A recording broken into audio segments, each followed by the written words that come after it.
The one believed to be a savior became the question itself. The unfinished story of JP Wishtown.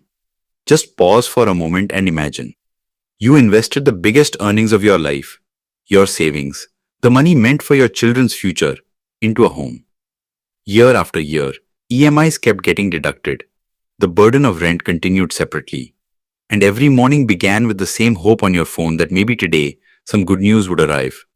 But suddenly, a news breaks that the very company you had placed your last hope in is now under investigation. And then the question arises. Was this merely a business failure or a massive game played with people's trust? Standing in Noida's Sector 128, JP Wishtown today is not just a pile of concrete and unfinished towers, but a living image of shattered hopes of more than 17,000 families. The story of JP Wishtown did not begin suddenly.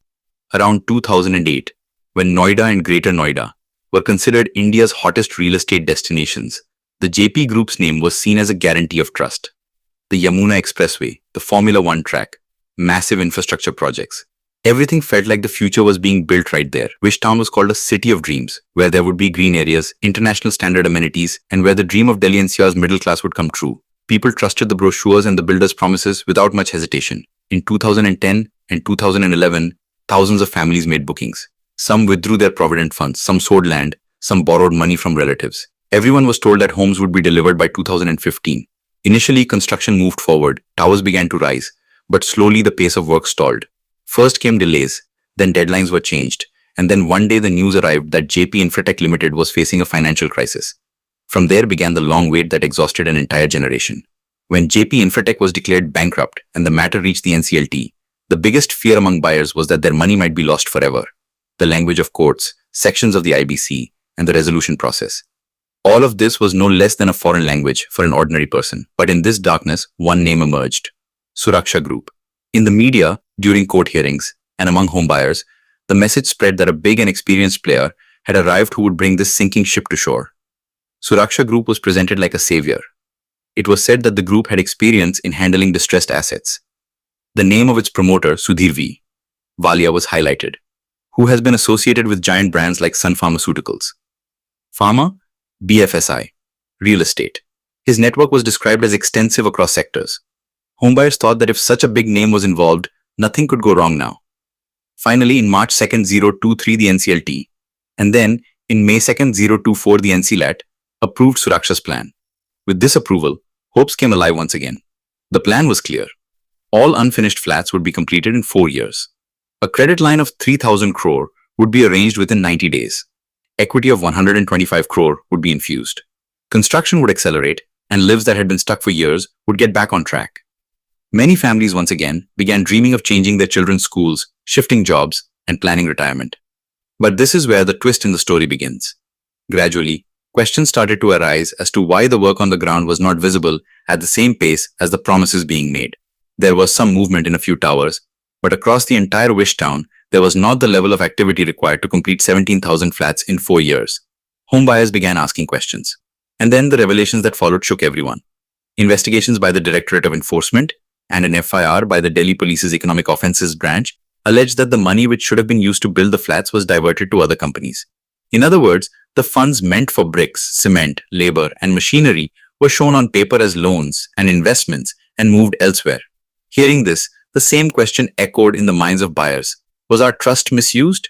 The figures mentioned in the FIR sound like something out of a thriller film, but this is reality.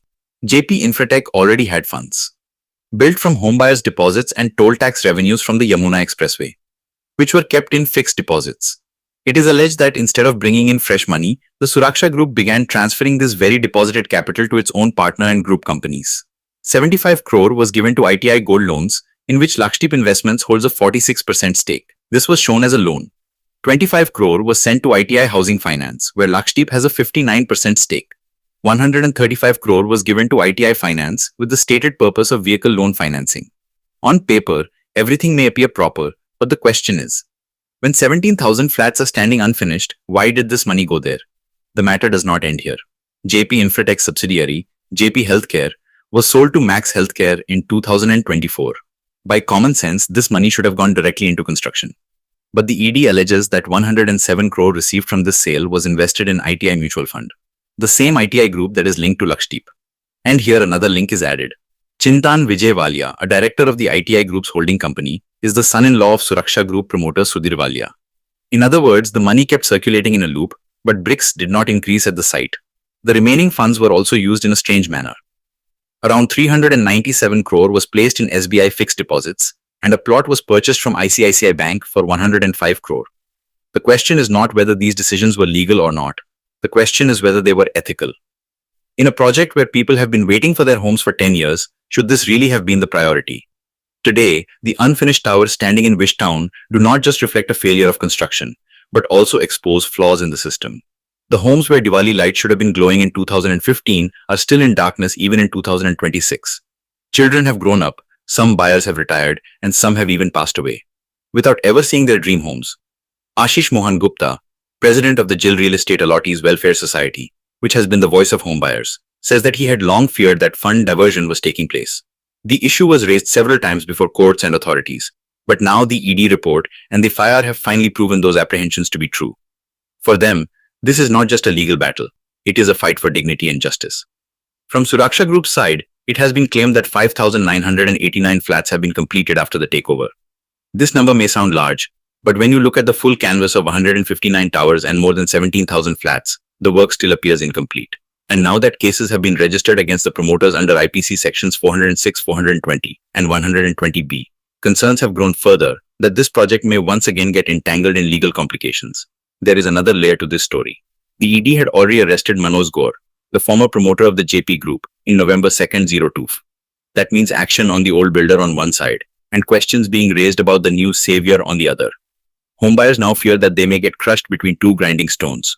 On one side, a long legal process, and on the other, unfinished construction.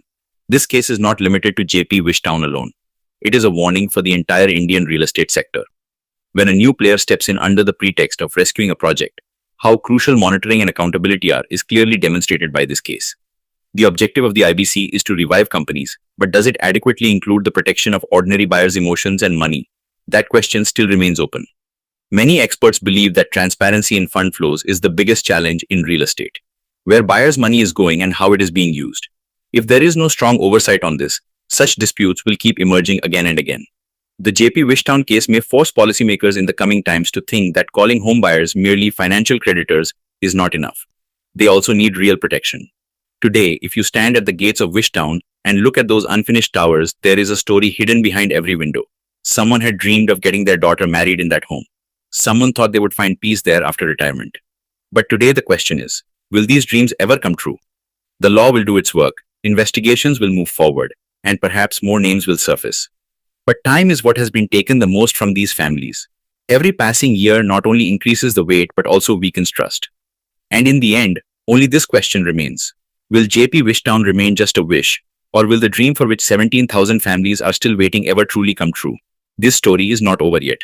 It is an ongoing battle, on paper, in courtrooms, and in people's hearts. And perhaps the outcome of this very battle will decide whether, in India, a common person's home is just a product, or a dream whose price the system will have to pay, no matter what. If our video has taught you something new, do not forget to like and share this video so that this information can reach others as well. Your likes and shares are a source of inspiration for us. If you have any questions or suggestions, please let us know in the comments. It will be our honor to answer your questions and listen to suggestions.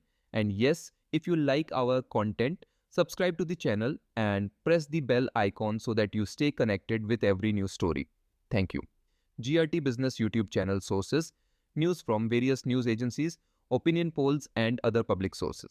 We try to ensure that every report and summary is accurate and verified, but we are not responsible for any dispute or error. Our aim is only to provide you with accurate information.